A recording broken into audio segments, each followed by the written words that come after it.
Hello friends, जैसा कि last video में हमने बताया था हाइड्रोलिक्स के सिंबल्स के बारे में।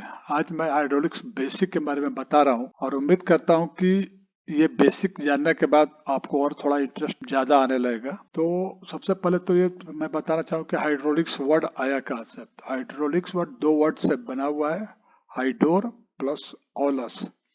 हाइडोर का मीनिंग होता है वाटर और ऑलस का मीनिंग होता है पाइप। हाइड्रोलिक्स का पूरा मीनिंग होता है work done by fluids in pipe. Hydraulics को दो पार्ट में डिवाइड किया गया है। क्लासिफिकेशन दो पार्ट में हुआ है, एक हाइड्रोस्टैटिक्स एंड हाइड्रोडायनेमिक्स। हाइड्रोस्टैटिक्स जैसा कि आप देख रहे हैं, अगर हम 1 केजी का फोर्स लगा रहे हैं और एरिया 1 सेंटीमीटर स्क्वायर है तो जो प्रेशर जनरेट होगा 1 kg per centimetre square, means pressure is equal to force per unit area. यही सेम प्रेशर दोनों में शो करेगा। जब दोनों में सेम प्रेशर रहेगा तो जो यहाँ पे फोर्स जनरेट होगा, चूंकि एरिया बढ़ रहा है तो फोर्स जो होगा प्रेशर इंटू एरिया, ये एरिया बढ़ते ही फोर्स 10 केजी का हो जाएगा। Hydrodynamics liquid at high velocity, एक नोजल से जो निकाल के हम टरबाइन को घुमाते हैं, यह हाइड्रोडायनेमिक्स का एक पार्ट है। बेसिकली यहाँ पे हम ज्यादा इंटरेस्टेड हाइड्रोस्टैटिक्स पे ही हैं। अभी जैसा बता रहे थे, प्रेशर क्या है। In order to determine the total force exerted on a surface, we need to know the pressure or force per unit area. So pressure equal to force per unit area, इसको triangle से समझ सकते हैं। और triangle का upper part force, नीचे वाला दो पार्ट को प्रेशर और एरिया में डिवाइड किया गया है। Force equal to pressure into area, pressure equal to force per unit area और area equal to force per unit pressure. यहाँ पे एक चीज और हम बताना चाहते हैं, जो atmospheric pressure exerts uniform pressure all round. This pressure is approx 1 kg per centimetre square and is denoted as 1 bar barometric pressure. हम हाइड्रोलिक्स के जनक के बारे में बता रहे हैं, जिन्होंने हाइड्रोलिक्स का इन्वेंशन किया। ये पास्कल्स लॉ के ऊपर बेस्ड है। और पास्कल्स लॉ जैसा कि हम लोग पढ़े हैं टेक्निकल क्लासेस में, हम लोगों ने पढ़ा है कि pressure applied on A confined fluid is transmitted undiminished in all directions and acts with equal force on equal areas and at right angle to them। तो इसमें हम देखते हैं कि pressure applied on a confined fluid is transmitted undiminished in all directions, acts with equal force on equal areas and at right angles to them। जो pascal था वो French scientist था। Pascal discovered the law in 17th century. It relates to use of confined fluid, transmitting power, modifying motion, multiplying force। हम just आगे देखेंगे इसको।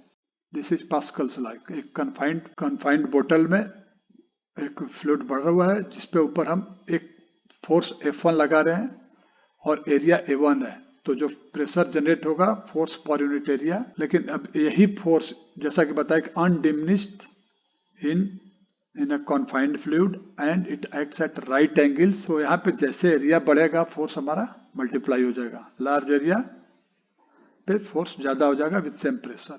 Hydraulic principle पे ही पहला बर्मा प्रेस बना था। जैसा कि हम देख रहे हैं, इधर एरिया लेस है और इधर एरिया ज्यादा है। इधर जब हमने 10 केजी का फोर्स लगाया, जो हमारा आउटपुट जा रहा है वो 100 केजी का हो रहा है। This pressure supports A weight of 100 KG if area is 10 centimeter square। It is just like mechanical leverage। जैसा कि हम मोमेंट लगा के देखते हैं कि अगर 10 केजी का फोर्स और फलक्रम से 10 यूनिट के डिस्टेंस पे है तो ये 100 केजी को कंट्रोल करता है। The forces are proportional to the piston areas. जैसे जैसे पिस्टन का एरिया बढ़ेगा फोर्स बढ़ जाएगा विद सेम प्रेशर। तो 10 केजी का फोर्स 1 सेंटीमीटर स्क्वायर पे और यहाँ का जो फोर्स है 100 केजी अपॉन 10 सेंटीमीटर, मतलब प्रेशर कांस्टेंट ही है लेकिन फोर्स हम ज्यादा हो जाएगा।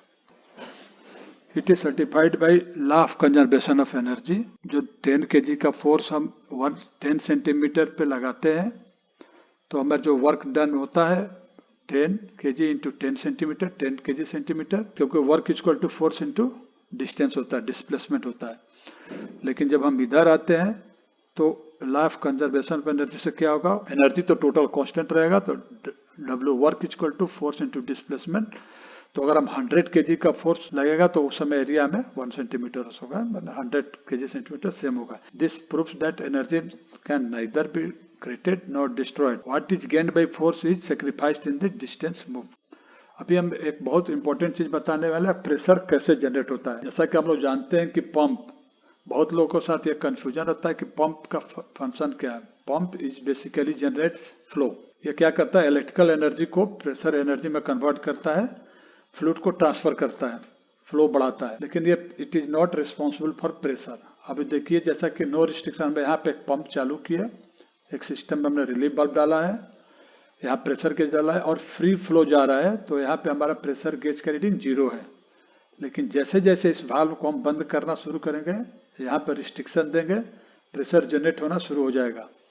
सेकेंड में देखिए विथ रिस्ट्रिक्शन, जैसे रिस्ट्रिक्शन बढ़ाया प्रेशर हमारा जनरेट हो गया। अगर हमने रिलीफ वाल्व को सेटिंग किया set eight 100 kg per centimetre square, तो 100 तक प्रेशर जाएगा और फिर इसके बाद फर्दर हमने जैसे ही इसको बंद किया, बंद करते ही ये प्रेशर बढ़ना शुरू हो गया। सेट है, एक पोजीशन ऐसा आएगा जब इसको फुल क्लोज कर देंगे तो ये जो रिलीफ वाल्व का सेटिंग होगा इतना ही प्रेशर यहाँ पे शो करेगा। मतलब हमको ये ध्यान देना है कि fluid seeks the path of least resistance, जहाँ पे रेजिस्टेंस कम होगा फ्लूइड का फ्लो उधर से ही होगा। Thank you.